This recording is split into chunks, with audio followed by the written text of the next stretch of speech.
বন্ধুরা, কেমন আছো তোমরা? দেখতেই পাচ্ছ আমি একটুখানি শর্ট ভিডিও করার জন্য একটু সেজেছি আজকে। তা খুবই গরম লাগে, সে একটু সাজুগুজু যে করবো তাও করতে পারি না। কেন? এত গরম লাগে বিশাল। হ্যাঁ, তাই জন্যে আমি একটুও সাজুগুজু করে একটু ভালোভাবে শর্ট ভিডিওগুলো বানাতেই পারি না, এত গরম পড়েছে। তাই জন্যে আজকের একটুখানি ভাবলাম যে করি, যতক্ষণ পারি একটু করব, তারপরে করতে না পারলে ছেড়ে দেবো। আর গরমে তো ভাল লাগে না, আর সত্যি কথা বলতে পারি। তাই জন্য আজকে একটু আমি শর্ট ভিডিও বানাচ্ছি না। তাই এই কুর্তিটা পরেছি। এই কুর্তিটা মোট বলতে গেলে অনেক দিন হয়ে গেছে আমি কিনেছিলাম, তা পরার টাইম একটু পাইনি। পরার টাইম মানে কি, আমি ইচ্ছাই করিনি পরতে।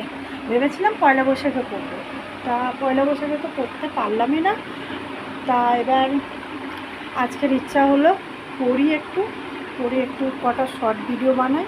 তাই তো আমি শর্ট ভিডিও বানাচ্ছিলাম, আর তোমাদেরকেও একটুখানি দেখাতে চাইছিলাম যে কেমন লাগলো না লাগলো, একটু কমেন্ট করে বলো তোমরা। এই যে, আর এই কুর্তিটা নেওয়া হয়েছিল আমি আরে আচ্ছা, সবাই যারা যারা কলকাতায় থাকে তারা সবাই চিনতে পারবে। কালীঘাট তো সবাই চিনবে, যারা যারা কলকাতায় থাকে। ঠিক আছে, আর যারা যারা কলকাতায় থাকে না, আমাদের শহরে থাকে না, তারা তো চিনতে পারবে না যে কালীঘাট কোথায়। ঠিক আছে, তা ওই জন্যে হলো, তা কালীঘাট থেকে আমরা পুজো দিতে গেছিলাম একটু, তা পুজো দিয়ে আসছিলাম। তা এই জন্যে তখন এই কুর্তিটা আর একটা কাপ্তান নিয়েছিলাম। এই কুর্তিটা নিয়েছিলাম আর এই কাপ্তান কুর্তি একটা নিয়েছিলাম। তাই দুটো কুর্তি নিয়েছিলাম, তাও কাপ্তানটা পরা হয়ে গেছে আর এটা পরা হয়নি। তা এটা পরেছি। সত্যি এতখানি শর্ট ভিডিও বানিয়েছি, হ্যাঁ, আর ভালো লাগছে না। গরমে একদম অস্থির লাগছে, একটু ভাল লাগছে না সত্যি। তা এবার জামাটা খুলে দেবো। তা জামাটা খোলার আগে তোমাদেরকে একটু আমি দেখাতে চেয়েছিলাম। তা এবার বিকেল হয়ে গেছে, 4:30 তো বাজেই। তাই তো আমি গা ধোবো, গাটা ধুয়ে নিয়ে তা একটু তারপরে 6:30 দিকে চা করবো, চা করে খাবো।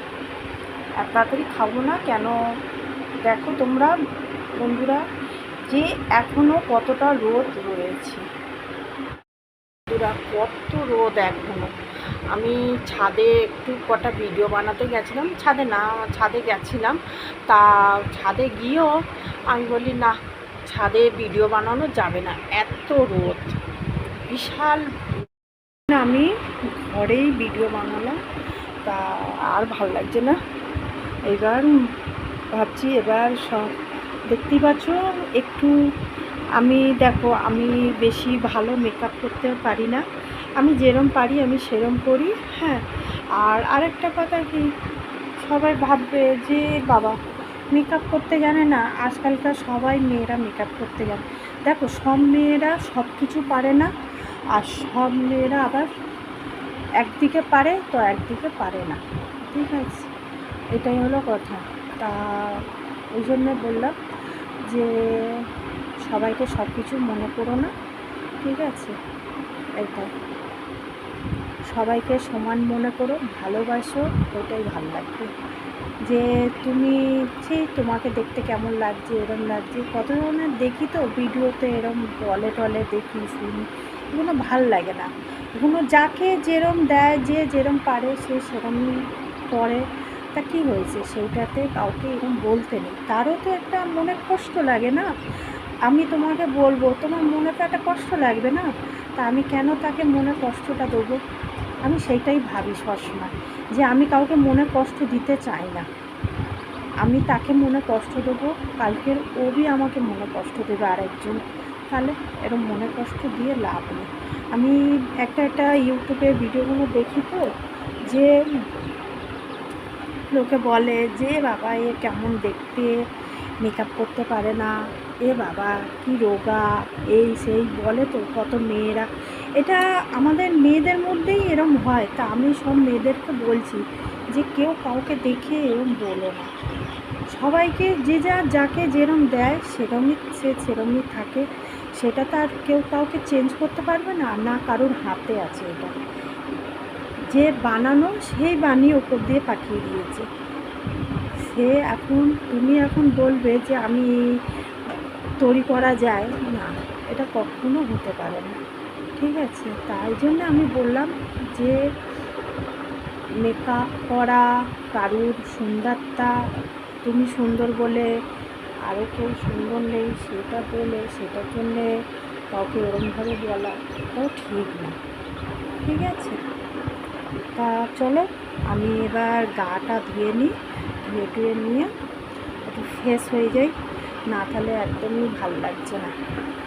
আমার ব্লগ ভিডিওটা কেমন লাগলো বন্ধুরা তোমরা বলো, জানিও কমেন্ট করে। ঠিক আছে, এতটাই থাকলো আমার ব্লগ ভিডিও, এর থেকে আর বেশি বাড়াতে চাই না। ঠিক আছে, ওকে বাই, টাটা। সবাই ভালো থেকো, সুস্থ থেকো। ঠিক আছে।